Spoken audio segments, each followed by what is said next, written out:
Yung hapon sa tanan.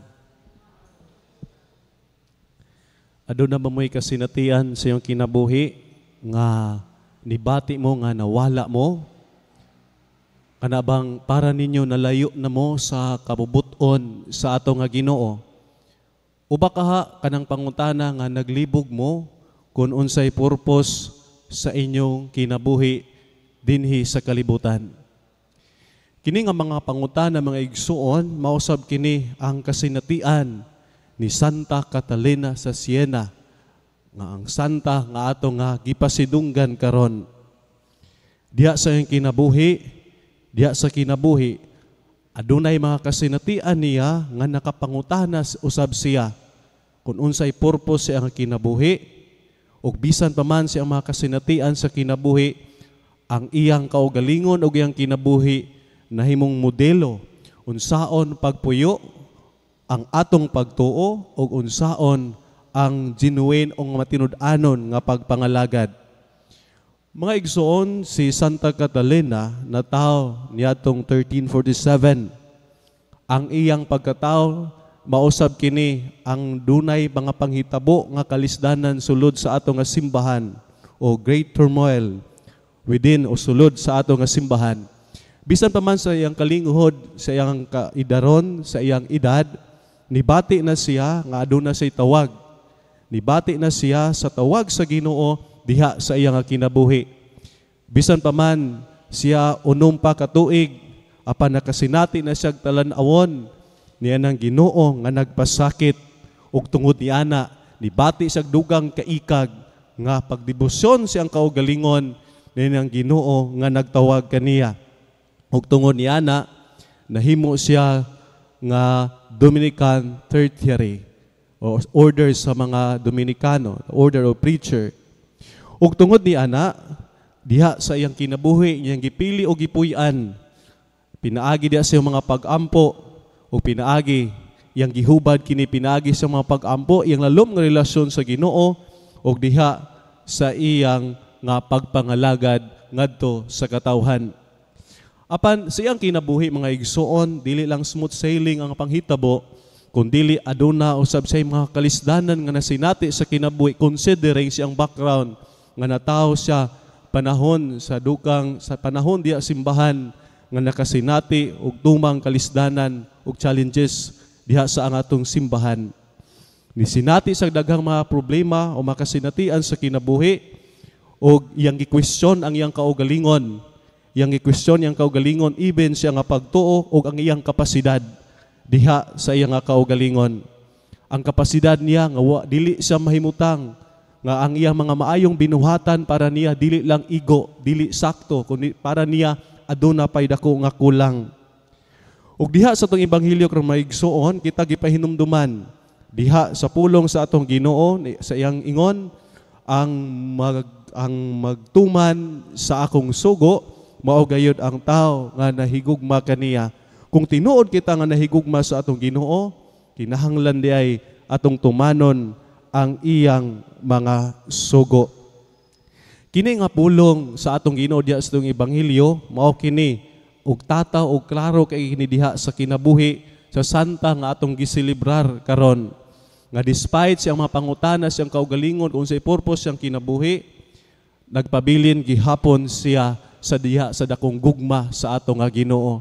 Bisan diha sa kaguliyang sa panahon nga iyang nasinati isang kinabuhi sa mga pangutana nga iyang gi-entertain diha sa kinabuhi about diha sa atong mga pagtuo, about siyang kapasidad, nagpabilin gihapon siya diha sa gugma sa ato nga Ginoo. Ang pangutana, giyon sa man pagpadayag sa Dios,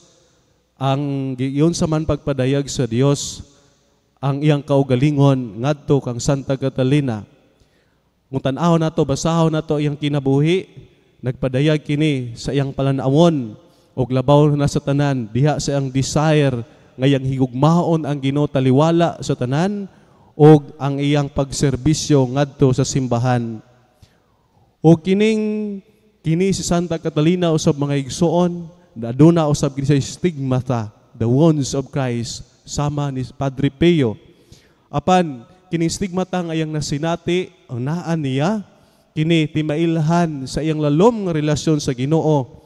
Dili kini marka sa kalisdanan o mga kasakitan, kundili marka kini sa aksyon nga iyang pagabuhaton nga giintras sa Ginoo ngadto kaniya.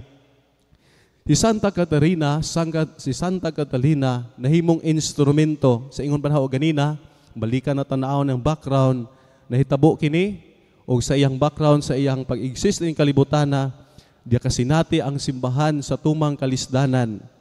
Si Santa Catalina nag-auhag og nagduso nga nagduso siya sa angay usbon sa simbahan. Kay diya sa panahon na may gitawag og Western Schism o Papal Schism, nagpasabot nga ang seat sa Santo Papa nga naa karon sa Roma naay panahon nga didto sa Avignon o France nahitabo. Og dili lang usa ka Santo Papa kundi 7. So usa siya nga naningkamot nga ibalik ang seat o lingkuranan sa Santo Papa didto sa Roma. Kung tan-aw nato ang iyang kasinatian, nahimo siyang advocate yan ang reform sa ato nga simbahan. Wala siya ni surrender, padayon siya. Iya kining gibuhat tungod og alang siyang dakong gugma sa atong Ginoo og bunga usab siyang pakiglasyon sa Ginoo diha sa iyang mga pag-ampo. Wa siya nahadlok sa pag-istorya sa kamatuoran bisan pa man kana sa Santo Papa. Padayon niyang pag-istorya, ang iyang pagtuog, iyang paghigugma, wa lang taman diya sa pagbati, kundi agdala kini kaniya diya sa pagbuhat ug manindot og dagkong mga butang nga kaayuhan sa simbahan. Diha sa kinabuhi ni Santa Catalina, atong mapupo o atong makatunan di ay mga igsoon nga ang gugma di ay kung tinuod ita nahigugma sa Ginoo atong buhaton diha sa buhat. Ug gini usab gipamatud-an ni Santa Catalina nga ang gugma di ay sa atong Ginoo di lang, it is not just a mere feelings, di lang taman sa pagbati, kundi unta maghatod kini kanato diha sa pagbuhat unsay maayo, o pagbuhat unsay sakto o unsay kaangayan para sa uban.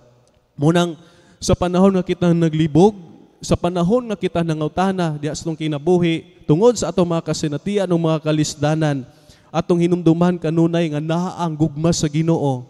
Ang gugma sa Ginoo nga makapadrive kanato sa pagpadayon, sa pagbuhat o pagpili unsay sakto o unsay maayo. Muna mga igsoon ko diha ni Kristo, sa panahon nga kita naglisod, sa panahon nga kita nagduha-duha og nakapangutana sa atong nga kayugalingon, atong tangi alaw, nga atong hinumduman sa kanunay nga naa kanunay ang Ginoo, naa kanunay iyang gugma nga mupustro kanato, nga kining gugma sa Ginoo di lang makontent sa atong kaugalingon kundi mugawas ni siya ug mahimong untatang instrumento ni anang gugma sa Ginoo nga di mahimutang pagdili mo buhat ug maayo, nga dili mahimutang kundi mo istorya unsay mas maayo unsay sakto. Kini untang gugma nato sa Ginoo atong untang hubaron pinaagi diha sa pagpuyo o pagpadayag, o paglaban, o pagbuhat, unsay sakto, unsay katarong, sama sa gibuhat ni Santa Catalina diha sa iya nga kinabuhi. Munang dinhi santos nga misa mga igsoon, atong pangayoon ka nga grasya. Ang grasya nga padayon kita sa pagbuhat, o padayon kita sa paghigugma sa atong nga Ginoo. Kay kung kita tinuod nga nahigugma, ato gayong tumanon ang iyang mga sugo, nga sama si Santa Catalina, ang iyang dakong gugma sa Dios. Wala lini nagpabilin siyang kaugalingon, kundili ato gyapong hinumduman hangtod karon.